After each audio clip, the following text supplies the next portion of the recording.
It was one of the most brutal, most infamous crimes in history. The Tate LaBianca murders by members of the cult that followed killer Charles Manson. Now, one of the Manson family killers could be granted parole. A California appeals court ruled that Leslie Van Houten should be released from prison. She was sentenced to life behind bars more than 50 years ago for her role in the infamous Manson murders. Charles Manson and his followers went on a two-night killing spree in the summer of 1969, killing actress and model Sharon Tate and 4 others the first night. The second night, they killed a supermarket executive and his wife. Van Houten has been denied parole before, so there will likely be a lengthy legal battle before she's potentially released. Families of some victims don't want that to happen. Joining us now is Sharon Tate's sister, Debra. And Debra, your sister was 8.5 months pregnant when she was murdered by the Manson family. Your reaction that one of the killers might now be released?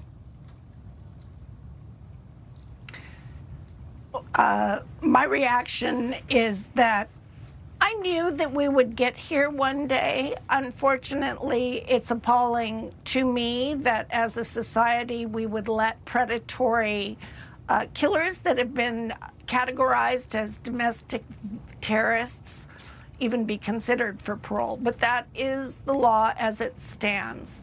The California governor has the decision to appeal this to the California Supreme Court, and I'm hoping that people will write the governor and tell them how they feel. Will you also fight her release?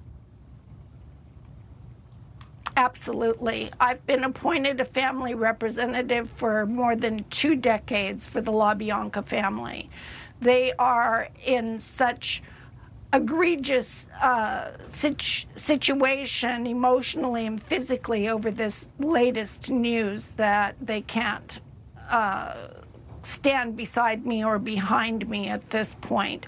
This is catastrophic news to them, to the other victims of the Manson family, as well as hundreds, possibly thousands of other victims' families that I have heard from in the last 24 hours begging me to turn this train around because they know it will eventually affect their cases. Leslie Van Houten got the death penalty initially. They all did. And then the California Supreme Court ruled a year later that the death penalty was unconstitutional in 1972, and all their sentences were then commuted to life in prison. The parole board has said that Van Houten has shown remorse for her crimes and has, quote, extraordinary rehabilitative efforts. Do you think it's possible that she's a different person now? I sit in a hearing room at least once a year across from her, and I am privy to information from 50 years worth of records spoken from her, her various attorneys, parole commissioners, etc., etc. The California board wants rehabilitation to work, of course. Mm-hmm. We all do. But there's a certain category of person that is unlikely for that to happen. Judge Rothenchild got the information at the 11th hour that was spoken into record by Leslie herself that said, basically, I'm going to give you the crib note version. She has a tendency to choose partners in her personal relationships that have also committed extremely violent crimes. And then to me, as well as to the appellate court judge, that is a huge red flag. She has associated herself You're talking about while she's in prison.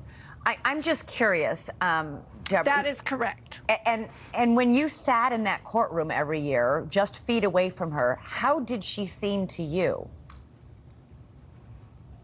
She is speaking rehearsed words. They take classes. Part of the rehabilitation program is they actually teach inmates what to say and how to handle themselves. That is the rehabilitative program as we know it currently. She has never said she was sorry in a letter or a personal form to the LaBianca family. She will cry phony tears in the courtroom saying she's sorry to the parole board, but not to her victims' families. I got a letter from Charles Manson. Thank you for watching. Go to newsnationnow.com to find News Nation on your television provider. And don't forget to click the red subscribe button below to get more of News Nation's fact-driven, unbiased coverage.